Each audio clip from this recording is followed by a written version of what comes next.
बिस्मिल्लाहिर्रहमानिर्रहीम। अस्सलाम वालेकुम। खेलों की खबरों पर तबसरों और तज्जियों से स्कोर के एक और प्रोग्राम के साथ सैयद याह्या हुसैनी आपकी खिदमत में हाजिर है। लाहौर में खेले जाने वाले ICC women world cup qualifier में पाकिस्तान खवातीन क्रिकेट टीम की फतूहात का सफ़र जारी है। फास्ट बॉलर फातिमा सना की क़यादत में पाकिस्तान खवातीन टीम ने मुसलसल अपना तीसरा मैच भी जीत लिया। पहले मैच में आयरलैंड के खिलाफ 38 रन से कामयाबी हासिल करने वाली विमेंस टीम ने दूसरे मैच में स्कॉटलैंड की टीम को बासानी 6 विकेट से शिकस्त दी और अब तीसरे मैच में मेज़बान पाकिस्तान टीम ने वेस्टइंडीज़ को 65 रन से हरा दिया है।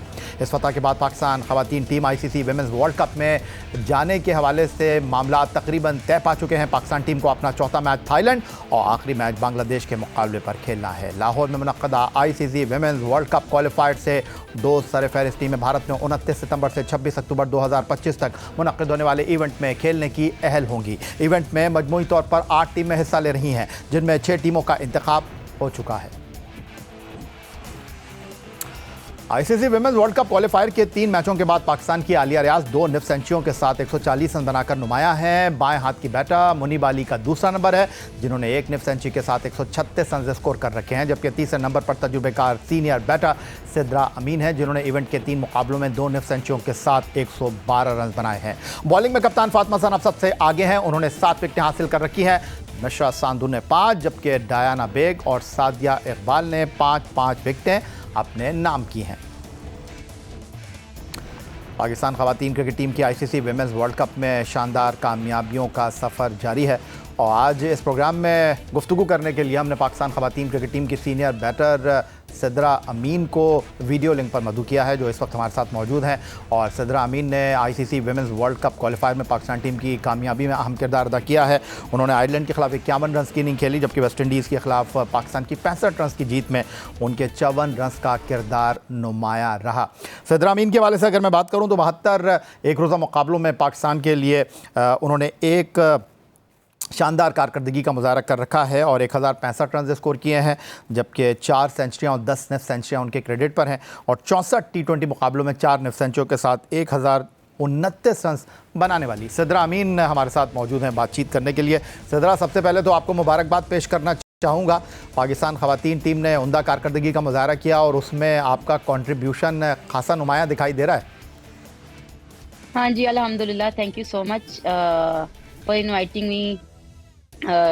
और उसके अलावा बहुत अच्छा जा रहा है सिलसिला और सब बड़ा एफर्ट कर रहे थे और हम सब की नज़र एक एक मैच पे थी। एक एक मैच बड़ा इम्पोर्टेंट था। टीम ने बड़े अच्छे से मैं कहती हूँ कमबैक किया है हर डिपार्टमेंट में और हमने ये मैचेस बड़े अच्छे से जीते। अच्छा सिद्रा, मुझे ये बताइएगा कि इस टूर्नामेंट में आपने 2 निफ सेंचुरियाँ स्कोर रखी हैं। मुनीबा अली जो है उन्होंने 136 रन किए हैं। अगर मैं आलिया रियाज की बात करता हूँ 140 रन उनके क्रेडिट पर हैं। तो आप अपनी इस परफॉर्मेंस को कहाँ देख रही हैं? आयरलैंड के ख़िलाफ़ आपने 51 किए, वेस्टइंडीज़ के ख़िलाफ़ 54 रन स्कोर किए।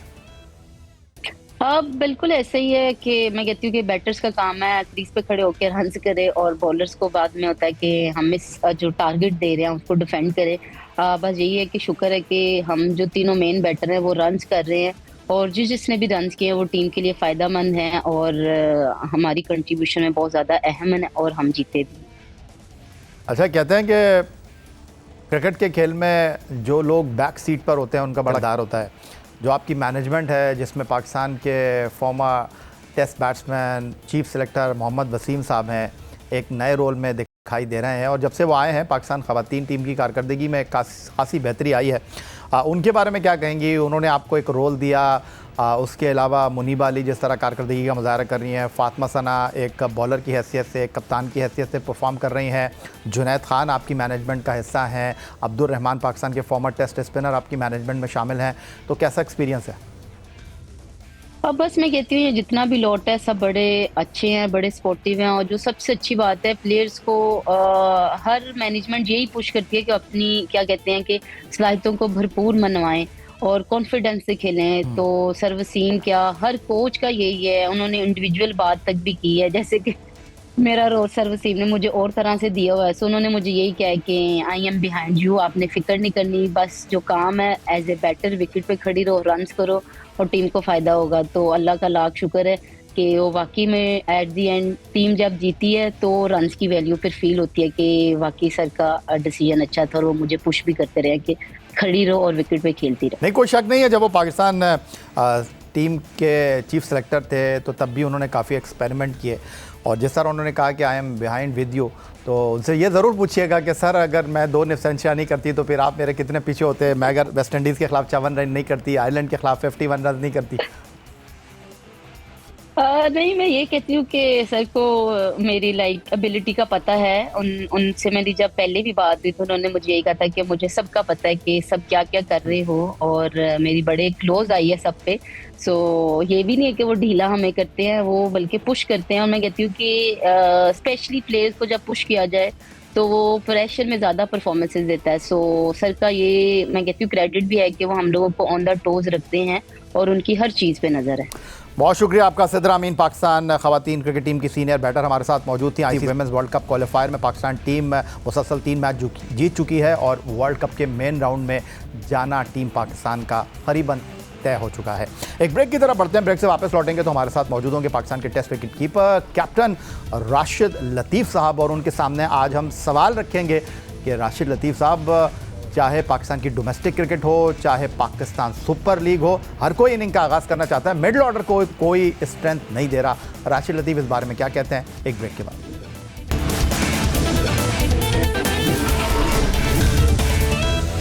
पाकिस्तान सुपर लीग सीज़न 10 में आज नेशनल स्टेडियम कराची में लीग की 2 बड़ी और रिवायती टीमों के दरमियान टकरा होगा। पीएसएल की सबसे मुतहरिक फ्रेंचाइज और 2 मरतबा की चैंपियन लाहौर कलंदर और 1 मरतबा की फातेह कराची किंग 20वीं मरतबा एक दूसरे का सामना कर रहे हैं। लाहौर कलंदर और कराची किंग पीएसएल के होने वाले अब तक के 9 एडिशंस में 19 मरतबा एक दूसरे का सामना कर चुके हैं, जहां कराची किंग्स का पलड़ा लाहौर कलंदर से भारी रहा है। कराची किंग 19 मुकाबलों में 13 मरतबा फातेह रहा और लाहौर कलंदर ने 5 में बराह रास्त कामयाबी हासिल की और एक मैच टाई हुआ और सुपर ओवर में लाहौर कलंदर ने फतह समेटी, जिसका मतलब ये हुआ कि मजमूई तौर पर लाहौर कलंदर ने 6 मैचों में कामयाबी हासिल की। कराची किंग ने 7 मरतबा पहले बैटिंग करते हुए फतह हासिल की और 6 मरतबा हदफ के ताक़ुब में उन्हें कामयाबी मिली और लाहौर कलंदर ने 6 कामयाबियों में 3 मरतबा पहले बॉलिंग और 3 मरतबा हदफ के ताक़ुब में फतह समेटी। पाकिस्तान सुपर लीग सीज़न 10 में लाहौर कलंदर ने इफ्तिताही मैच समेत इवेंट में 2 मुकाबले खेले हैं, जिनमें उन्हें एक में नाकामी का सामना करना पड़ा और एक में उनको फतह मिली। कराची किंग ने सिर्फ एक मैच खेला और उसमें कामयाबी अपने नाम की। लाहौर कलंदर ने कोयटा ग्लैडिएटर के खिलाफ और कराची किंग ने मुल्तान सुल्तान के खिलाफ फतह हासिल की और दोनों फतूहात उनके लिए बल्लेबाजों की मरहून मिन्नत रही है, क्योंकि दोनों टीमों ने इन मुकाबलों में 200 से ज़्यादा रन बनाए। कराची किंग ने मुल्तान सुल्तान के खिलाफ 235 रन के हदफ का ताक़ुब करते हुए 4 विकेट से फतह समेटी और लाहौर कलंदर ने पहले बैटिंग करते हुए 219 रन बनाए और कोयटा को 140 रन पर पवेलियन भेज दिया। लाहौर कलंदर की बैटिंग का दारोमदार उनके ओपनिंग बल्लेबाज फ़खर जमान और मिडल ऑर्डर में डैरल मिचेल पर होगा और गुज़िश्ता मैच में सैम बैलिंग्स ने भी 19 गेंदों पर 50 रन बनाकर कराची किंग के लिए खतरे की घंटी बजा दी है। कराची किंग्स का टॉप ऑर्डर अब तक गैर मुल्की खिलाड़ियों पर मुश्तमिल नजर आ रहा है, जहां कप्तान डेविड वार्नर, टिम साइफर्ट और सेंचुरी स्कोर करने वाले जेम्स विंस मौजूद हैं। अगरचे हर सीज़न में लाहौर कलंदर की बॉलिंग की क़ुव्वत को असल ताकत समझा जाता रहा है, लेकिन शाहीन शाह अफरीदी, हारिस रऊफ और जहादात खान की बैनुल-अक़वामी सतह पर मायूस कुन कारकर्दगी और पीएसएल के इब्तदाई मुकाबलों में पूरे रिदम के साथ अटैक न करने ने लाहौर की बॉलिंग पर भी शकूक व शुबहात को कायम कर रखा हुआ है। अगरचे कोयटा के खिलाफ लाहौर कलंदर ने बॉलिंग करके कमबैक ज़रूर किया, लेकिन रिवायती हरीफ कराची किंग के खिलाफ मैच में लाहौर कलंदर की बॉलिंग पर दबाव ज़रूर होगा। उधर कराची किंग की बॉलिंग भी इस सीज़न में कमज़ोर दिखाई दे रही है। गुफ्तगू के लिए स्टूडियो में हमें ज्वाइन कर रहे हैं पाकिस्तान क्रिकेट टीम के साबिक test captain wicket keeper Rashid Latif साहब। खुशामदीद कहेंगे। और राशिद लतीफ़ साहब, ये कहने की ज़रूरत तो नहीं है कि कराची में रहते हैं, कराची किंग के साथ वाबस्तगी रही है, 13 मैच कराची किंग जीता है, और क्या कहेंगे? नहीं, कराची किंग तो लाहौर का मैच होता है तो फिर कराची फिर दिल से निकलता है ना कराची, और रिकॉर्ड अच्छा है इनका। शुरू में जो मैचेस हुए हैं उसमें लाहौर कलंदर्स की परफॉर्मेंस शुरू के 3 इवेंट्स में बहुत अच्छी नहीं थी, जहां पे कराची ने बहुत ज़्यादा दबाव डाला हुआ था। लेकिन अच्छा मैच है। अगर तो ये सैटरडे या संडे होता तो ज़्यादा होता है कि लोग आ जाते, वैसे भी लोग कम आ रहे हैं यहाँ पे, तो वहाँ पे आ जाते हैं। लेकिन फिर भी इम्पोर्टेंट गेम है कराची के लिए, क्योंकि कराची डिफरेंट टीम बन के सामने आई है, क्योंकि टॉप 3 बैटर्स जो हैं वर्ल्ड के बेहतरीन बल्लेबाज रह चुके हैं। उसमें साइफर्ट हैं, अभी जो खेल रहे हैं, न्यूजीलैंड से भी खेले पाकिस्तान के ख़िलाफ़, और साथ में डेविड वार्नर जो कि एज ए कैप्टन, और बड़ा अच्छा लगा कि वो टीम को सपोर्ट करते हुए नज़र आए, जो कि डगआउट के लिए बहुत ज़रूरी होता है। विंस जिस तरह से वो खेले, लास्ट मैच आउटस्टैंडिंग बैटिंग की है। मिलने हैं उनके पास चौथे जो ओवरसीज़ प्लेयर हैं अच्छे प्लेयर्स हैं, तो यही है कि बाहर के जो प्लेयर्स हैं वो कैसा परफॉर्म करते हैं, यही चीज़ जैसे आपने बात की है। डैरल मिचेल उनके पास हैं, बिलिंग्स हैं, सिकंदर रजा पे ड्यू हो गया, तीसरा मैच है वो, उसमें वो किस तरह से अपनी परफॉर्मेंस देते हैं। बहुत अच्छी टीम है लाहौर के अंदर, उन्होंने पिछले मैच में बताया कि वो बेहतर टीम बन सकते हैं। स्पेशली अब्दुल्ला ने बहुत अच्छी बैटिंग की। फ़खर का ये एक क्लास नज़र आ रही है कि वो दायरे में शायद बहुत आउटस्टैंडिंग ना खेलें, वो अपनी विकेट को सेव करके खेलते हैं, लेकिन जैसे दायरा अबूर करते हैं। जैसे लास्ट गेम में उन्होंने 14 बॉल पे 16 रन बनाए हुए थे पावर प्ले में, उसके बाद उनका देखें वो टारगेट करते हैं अपने बॉलर्स, वो अपने बॉलर्स को कि कहाँ पे रन देने हैं। अच्छा मैच होना चाहिए, तवक्को है। और कराची किंग पहला मैच ऐसा खेली है जैसे लगता है कि वो डोमिनेट करना चाहेगी, लेकिन मैं आज देखना चाहूँगा कराची किंग की बॉलिंग को, क्या वो बॉलिंग इस स्टैंडर्ड की है, हाई लेवल की, कि वो लाहौर कलंदर के बैटर्स को हैंडल कर सके। 470 रन बने जो लास्ट मैच हुआ है नेशनल स्टेडियम कराची में, और 200 करके भी मुल्तान सुल्तान डिफेंड नहीं कर पाई। आपको क्या लगता है, ऐसी ही पिच होगी या आपको लगता है कि नहीं कुछ अलग होगा? देखें, कराची और रावलपिंडी के अगर मुकाबले देखें तो हाई स्कोरिंग जहाँ हो रहे हैं दूसरी टीम कर नहीं पा रही है। लेकिन अगर हम पहले टूर्नामेंट्स में चले जाएं जो कि फरवरी मार्च में एंड हो जाता था मार्च में, तो वहाँ पे थोड़ा सा फैक्टर वेदर का हुआ करता था, उसमें ड्यू फैक्टर बहुत था। शायद यहाँ पे इतना ड्यू फैक्टर नज़र नहीं आ रहा, जिसकी वजह से एक टीम 200 प्लस रन कर रही है, दूसरी रन बड़े लंबी डिफीट हो रही है। आपने देखा होगा कोयटा ग्लैडिएटर ने एक मैच 80 रन से जीता, दूसरा 79 रन से हार गई। कल आपने दलमी को देखा कि बिग मार्जिन से हारे, तो इतना बड़ा मार्जिन कैसे हो रहा है ये समझ में नहीं आ रहा। हम और चाहेंगे और मैचेस हों कि चेस क्यों नहीं हो पा रहा प्रॉपरली। सिर्फ कराची किंग्स ने बहुत अच्छी हिकमत अमली की कि पावर प्ले बड़ा अच्छा यूटिलाइज़ किया, विकेट गई लेकिन वो चेस कर रहे हैं। इस टूर्नामेंट में हमें ये देखना है कि सिर्फ एक महीने का चेंज आया है कि हम थोड़ी सी कम सर्दी से गर्मियों की तरफ जा रहे हैं, विकेट ड्राई पिचेस ड्राई हुई हैं और ड्यू फैक्टर कम है, उसमें गेम का पूरा सिनेरियो ही चेंज हो रहा है कि लंबी डिफीट हो रही हैं। ऐसा पीएसएल में मेरे नहीं ख्याल से पहले कभी देखने में मिला है। पाकिस्तान क्रिकेट टीम के साबिक टेस्ट कैप्टन राशिद लतीफ़ साहब हमारे साथ मौजूद हैं। उधर पाकिस्तान क्रिकेट टीम के 20 इंटरनेशनल मुकाबलों में तवील अरसे से एक बहस जारी है। मोहम्मद रिजवान और बाबर आजम की ओपनिंग जोड़ी, जिसने तवील अरसे तक T20 बैनुल-अक़वामी क्रिकेट में पाकिस्तान के लिए इनिंग का आगाज़ किया, उनकी इनफरादी कारकर्दगी तो बेहतर रही, लेकिन शिकस्त पाकिस्तान का मुक़द्दर बनती रही। इसीलिए पहले साइम अयूब को बाबर और रिजवान के साथ इनिंग का आगाज़ करने के लिए मुंतखब किया गया। फ़खर जमान को भी बतौर ओपनर जगह मिलती रही, और पहले साइम अयूब और फिर फ़खर जमान के इंजर्ड हो जाने के बाद दौरा न्यूजीलैंड में मोहम्मद हारिस और हसन नवाज़ बतौर ओपनर कौमी टीम की प्लेइंग 11 में शामिल हुए। इन 5 में से 6 ओपनर्स की मौजूदगी में इस्लामाबाद यूनाइटेड के साहबजादा फरहान ने सेंचुरी स्कोर करके अपनी आमद का डंका बजा दिया है। तो राशिद लतीफ़ साहब, ये जो ओपनर्स के दरमियान मुकाबला है, इसको आप किस तरह देख रहे हैं? देखिए, मोस्ट डिजर्विंग जो नज़र आ रहे हैं वो साहबजादा फरहान। अब किस नंबर पे खेलेंगे ये देखना है। हम 4 साल की परफॉर्मेंस उनकी देखते हैं तो उन्होंने चारों में टॉप किया है, नंबर 1 बैटर रहे हैं T20 में, वनडे में भी अच्छी परफॉर्मेंसेज रही हैं उनकी, और 4 डे यानी कि फ़र्स्ट क्लास में भी अच्छी रही हैं।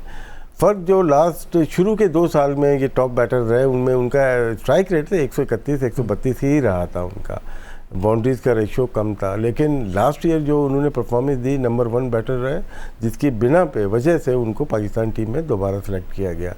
उसमें उनका 180 का स्ट्राइक रेट था जो कि बहुत ही ज़बरदस्त रहा। ये उनका चेंज था गेम के अंदर, और इस साल अगर देखा जाए तो मज़ीद बेहतर हुई है। 195 का उनका स्ट्राइक रेट, और कल रात में जो बैटिंग की उसमें 195 का स्ट्राइक रेट।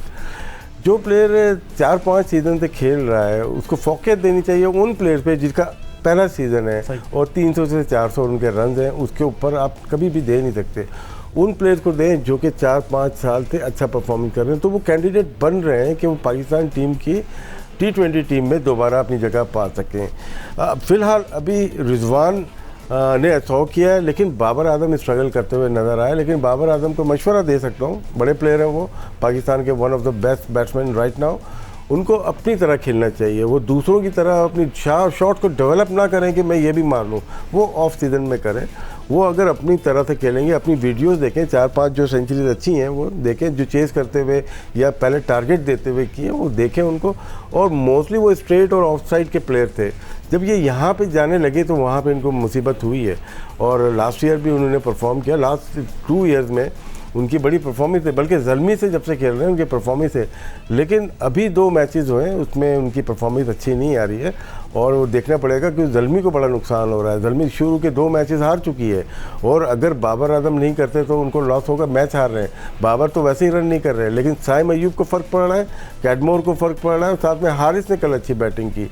तो बीच में ये तीनों अच्छे बैटर्स हैं, लेकिन बाबर आजम को रन करना बहुत ज़रूरी है। बाबर आजम को रन करना ज़रूरी है, इसमें कोई शक व शुबे की गुंजाइश नहीं है। लेकिन एक बहस जो इस वक्त ज़बान ज़द-ए-आम है, क्या पाकिस्तान सुपर लीग में कप्तानी मिलने का मतलब ये है कि आप ओपनर बन जाएं? 3 टीमें तो हमें दिखाई दे रही हैं, इवन चौथी टीम भी जो ओवरसीज़ प्लेयर हैं, डेविड वॉर्नर वो कराची किंग के लिए इनिंग का आगाज़ कर रहे हैं, वो तो हैं ही टेस्ट ओपनर। और उसके बाद अगर हम कोयटा को देखते हैं तो सऊद शकील ओपन कर रहे हैं, मुल्तान के लिए रिजवान ओपन कर रहे हैं, ज़ल्मी के लिए बाबर ओपन कर रहे हैं। इस चीज़ को आप किस तरह देख रहे हैं? देखिए T20 में सबसे अच्छी जो जगह है जो कि आप रन ज़्यादा करते हो, आप 120 बॉल खेलने के लिए जा रहे हैं। आपका 3 नंबर है तो आपको नहीं पता कि आप कितनी बॉल खेलने के लिए जाएंगे। 4 नंबर तो मज़ीद आपकी बॉल कम होती जाएंगी और रिस्क ज़्यादा होता है। यहाँ पे आपने अगर शुरू के 36 में से 12 बॉल भी मेडन खेल लिए हैं तो फिर आपके पास चांस होता है रन करने का। इसीलिए टॉप 10 जो प्लेयर होते हैं, ICC की रैंकिंग हो या कोई भी रैंकिंग हो, उसमें 1-2 नंबर के मोस्टली प्लेयर्स होते हैं जो कि ओपन करते हैं या नंबर 3 पे होते हैं। बहुत रेयर होता है 4, 5, 6 नंबर के प्लेयर भी वर्ल्ड रैंकिंग में आए। विराट कोहली आते हैं, वो भी कभी ओपन करते हैं, कभी 3 नंबर पे करते हैं। बाबर आजम हो जाए या जितने भी प्लेयर्स आप उठाएं टॉप रैंकिंग के मोस्टली, तो यही रीज़न है कि वो कोशिश करते हैं कि हम ओपन करें। लेकिन टीम में जो रिक्वायरमेंट सबसे ज़्यादा होती है, जो एक्सपेंसिव होती है, वो मिडिल ऑर्डर की होती है। जैसे मैं अक्सर साउथ अफ्रीकन कुछ प्लेयर्स की मिसाल देता हूँ, जिसमें मिलर है उनके पास, क्लासन है उनके पास, मार्करम है, वेंडर डूसन है उनके पास, अभी रायली रोसो के मुल्तान सुल्तान, ये डेंजरस प्लेयर होते हैं, गेम को शिफ्ट कर देते हैं अपनी तरफ। तो ऐसे प्लेयर्स हमें, डेरल मिचेल खेल रहे हैं अभी लाहौर कलंदर के लिए, अच्छी चॉइस है उनकी, उनके पास ओपनर 2 मौजूद थे। उन्होंने कहा हमें रिक्वायरमेंट क्या है, तो बहुत सारे प्लेयर्स हैं जो कि वो बाहर से हमें लेने पड़ते हैं। हमारे पास अपने होम ग्राउंड प्लेयर्स हैं, लेकिन कभी परफॉर्म करते हैं कभी नहीं। लेकिन खुशाइन चीज़ें, खुशदिल शाह बहुत अच्छा परफॉर्म कर रहे हैं। जब से वो वापस आए उन्होंने मेहनत की है, लग रहा है। कराची वाला मैच अगर देखते हैं बहुत लगा हुआ मैच था, क्योंकि उन्होंने टोटल 72 बॉल खेली थी लास्ट सीजन मुल्तान सुल्तान की, उनको बारी नहीं मिल रही थी। लेकिन कराची किंग्स में आके पहले ही मैच में अगर 50 बॉल उनको मिल गई हैं, इसका मतलब है कि वो फ्रेंचाइज में खुश हैं। जो उनका रिएक्शन था उनका अपनी टीम के ख़िलाफ़, तो यही चीज़ रिक्वायर्ड है पाकिस्तान को। जो प्लेयर अपना दिल लगा के अपनी फ्रेंचाइज के लिए खेलता है वो कामयाबी पाता है। और मुझे अच्छा लगा खुशदिल शाह ने जिस तरह से बैटिंग की है और जिस तरह से उन्होंने बॉलिंग की है, वो जॉर्डन को उन्होंने जिस तरह से मैच को चेंज किया, 16वां या 17वां ओवर था, वहाँ पे गेम को कराची किंग्स के पल्ले में डाल दिया था।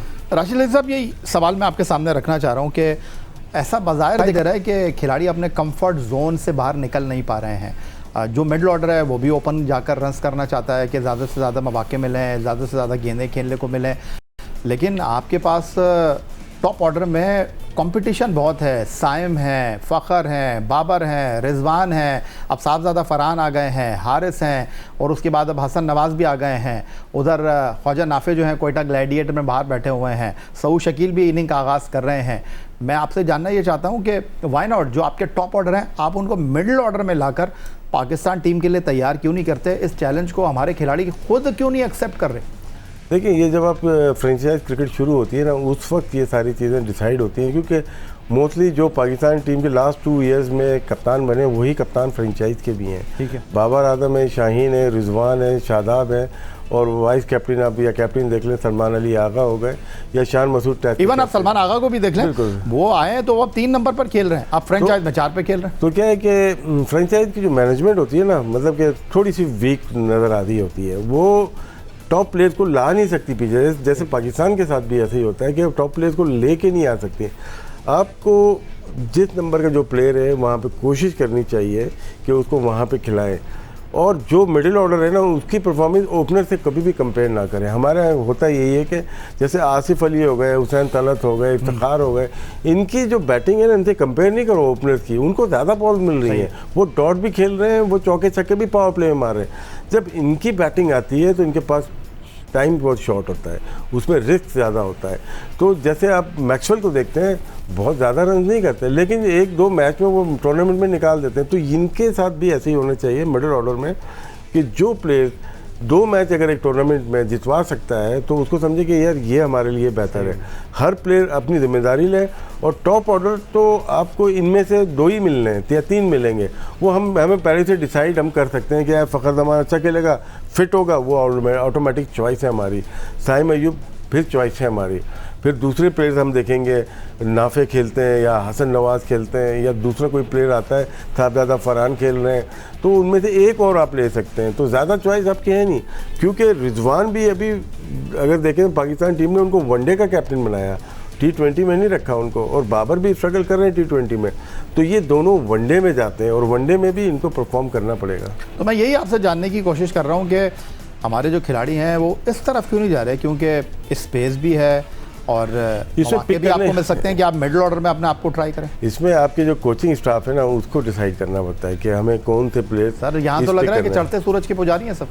हाँ, लग रहा है ऐसा, इनको लगता है ऐसे ही कि कभी कभार ऐसा होता है। फ़खर के लिए था कि उसको नीचे लेके आए थे। फ़खर ऐसा प्लेयर है जो आपने जिस तरह अभी बात की, अभी आपने जिस तरह बात की कि फ़खर जमान एक ऐसा बैट्समैन है जो कि 16 गेंदों पर 14 करता है, लेकिन बाद में वो अटैक कर सकता है। अटैक कर सकता है, और उसकी यही खूबी थी, उसकी क्वालिटी थी ये कि वो टीम के लिए अपना नंबर छोड़ सकता है। और वो आता है, आपने T20-21 के वर्ल्ड कप में भी देखा होगा, वो नीचे आए और उसके बाद रन किए अगेंस्ट ऑस्ट्रेलिया। स्टार्क को उन्होंने मारा था, मैच हम हार गए, लेकिन उस प्लेयर में क्वालिटी है। तो फ़खर जैसे और भी प्लेयर हैं जिसको आप बना सकते हैं नंबर पे। वो टीम की मैनेजमेंट पे होता है कि हमें डिसाइड करना चाहिए। जो मैं अगर किसी फ्रेंचाइज में हूँ, यार इस प्लेयर को, हमारे पास 3 ओपनर हैं, इसको मैं 3 या 4 नंबर लेके आता हूँ, वो परफॉर्म करेगा। होता है अभी कामरान गुलाम को देखें, वो भी नीचे खेल रहे हैं। कुछ और प्लेयर हैं, शान मसूद, वो नीचे आ गए।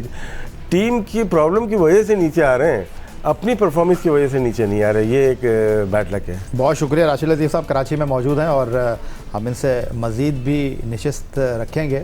यही था आज का हमारा प्रोग्राम। एक्स अकाउंट पर आप हमें फॉलो कर सकते हैं, ईमेल कर सकते हैं, अपनी राय से आकर कर सकते हैं score@geo.tv पर। इस दुआ, इस उम्मीद, इस तवक्को के साथ कि पाकिस्तान में खेल और खिलाड़ी तरक्की करते हैं। सैयद यार हुसैनी को स्कोर की पूरी टीम के साथ अगले प्रोग्राम तक के लिए इजाज़त दीजिए। अल्लाह हाफ़िज़।